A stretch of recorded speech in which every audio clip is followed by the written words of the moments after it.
Hi friends, good morning. Welcome to my channel. ఎలా ఉన్నారండి? నేనైతే బాగున్నాను.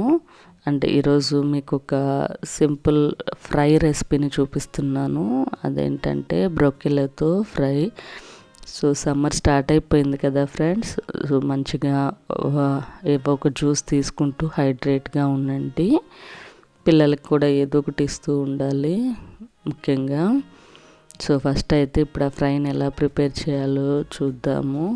ఈ ఫ్రై అయితే ఒత్తి ఫ్రై సలాడ్ లాగా తినేసేయచ్చు, లేకపోతే చపాతీలోకి ఏదన్నా రసం పప్పులోకి కాంబినేషన్గా చాలా బాగుంటుంది. ప్రిపేర్ చేసుకోవటం అయితే చాలా ఈజీ. ఫస్ట్ అయితే బ్రోకలీని ఇలా ముక్కలుగా కట్ చేసుకొని వాటర్లో యాడ్ చేసుకొని కొద్దిగా సాల్ట్ యాడ్ చేసుకొని ఒక 3 minutes హై ఫ్లేమ్లో బాయిల్ చేసుకోవాలి. ఇలా బాయిల్ చేసుకోవటం వల్ల ఏమన్నా ఉంటే పోతాయన్నమాట. ఇప్పుడు ఈ ఫ్రైకి ఒక 7-8 వెల్లుల్లి రెబ్బలు ఇలా సన్నగా ముక్కలుగా కట్ చేసుకోవాలి. 1/2 tablespoon మిరియాల పొడి తీసుకోవాలి.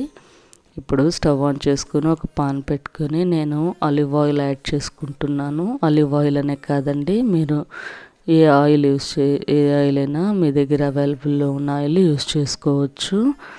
ఇప్పుడు ఇందులో అంటే ఇలాంటి బ్రోకలీ రెసిపీలో ఆలివ్ ఆయిల్ వేస్తే టేస్ట్ అనేది చాలా బాగుంటుంది. అండ్ ఈ ఫ్రై రెసిపీని బటర్తో కూడా చేసుకోవచ్చు, అది కూడా టేస్ట్ చాలా బాగుంటుంది.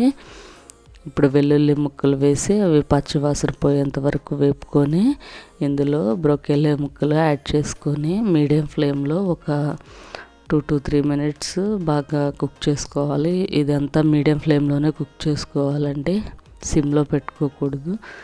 మీడియం ఫ్లేమ్లో కుక్ చేసుకున్న తర్వాత పెప్పర్ పౌడర్ యాడ్ చేసుకొని ఒకసారి బాగా కలుపుకొని ఇంకొక 2 minutes కుక్ చేసుకోవటమే, అంతే అండి. చాలా సింపుల్గా అయిపోయింది కదా బ్రోకెల్లా ఫ్రై అయితే. మీకు ఎలా అనిపించింది అనేది నా కమెంట్ సెక్షన్లో తెలియచేయండి. మీకు ఈ వీడియో నచ్చినట్టయితే లైక్ చేయండి, షేర్ చేయండి, కమెంట్ చేయండి, and please subscribe to my channel. Thank you for watching.